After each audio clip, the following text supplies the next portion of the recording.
বাংলা ভাষা বাঙালির পরিচয় ও ভোটাধিকার, তিন স্তম্ভে আঘাতের অভিযোগ তুলে ফের রাজপথে মুখ্যমন্ত্রী মমতা বন্দ্যোপাধ্যায়। বিজেপি শাসিত রাজ্যে বাংলা শ্রমিকদের বাংলাদেশি তকমা দিয়ে গ্রেপ্তার, এনআরসি আর এসআইআর এর নামে ভোটার তালিকা থেকে নাম বাদ, জঙ্গলমহলের জনসভা থেকে তীব্র প্রতিবাদ মমতার।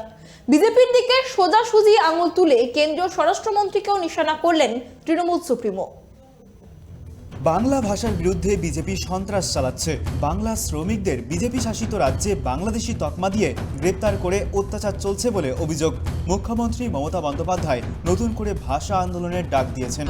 কলকাতা বোলপুরের পর এদিন ঝাড়গ্রামে এই একই ইস্যুতে মিছিল করেন তিনি। সেই মিছিল শেষে শহরের পাঁচমাথা মোড়ে সভা করেন মমতা বন্দ্যোপাধ্যায়।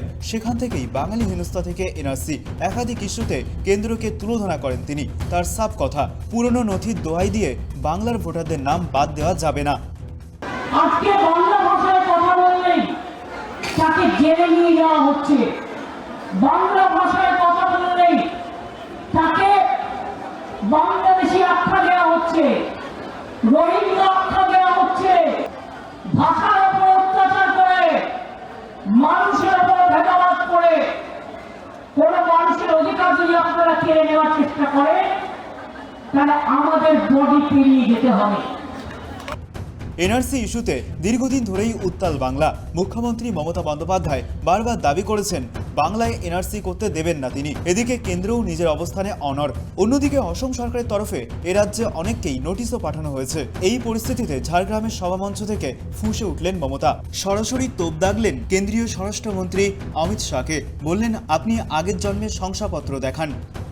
ইলেকশন কমিশনের সাহায্যে তোমরা যদি মনে করো বাংলা থেকে ভোটারদের নাম বাদ দেবে, তাদের অস্তিত্ব বিপন্ন করবে, এখানে করবে, এনআরসি করবে, শুনে রাখুন কি বলছে। যারা বলছে তাদের বার্থ সার্টিফিকেট আছে তো, ও হোম মিনিস্টার অমিত শাহ, আমাকে গ্রেফতার করো। যদি আমি মিথ্যে কথা বলি, তোমার বার্থ সার্টিফিকেট দেখাও। এসআইআর বা বিশেষ নিবিড় সংশোধন নিয়ে গর্জে উঠলেন মুখ্যমন্ত্রী মমতা বন্দ্যোপাধ্যায়। ঝাড়গ্রামের লালমাটি থেকে নির্বাচন কমিশনকে আক্রমণ করলেন মুখ্যমন্ত্রী।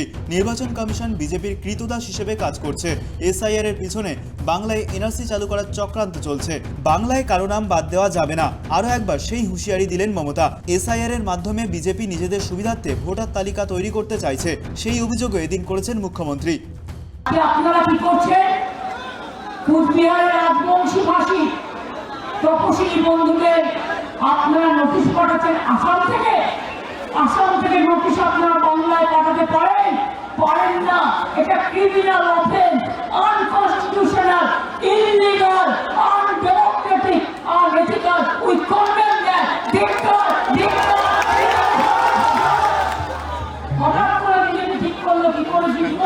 নামবদ্ধ। এই ভোটার লিস্টের নামে বিজেপি পার্টি লিস্ট তৈরি করবে। একটা ভোটারের নাম যেন বদলা যায়, এটা মাথায় সবাইকে রাখতে হবে। ভুলে যাওয়ার পার্টি, ভুলে যাওয়ার রাজনৈতিক দল, আপনার ঠিকানা আপনাকে রক্ষা করতে হবে। এখন দেখার, বিধানসভা ভোটের আগে এই ইস্যুতে রাজ্য ও কেন্দ্রের মধ্যে রাজনৈতিক সংঘাত কোন দিকে গড়ায়। Bureau report, tribe TV Bangla.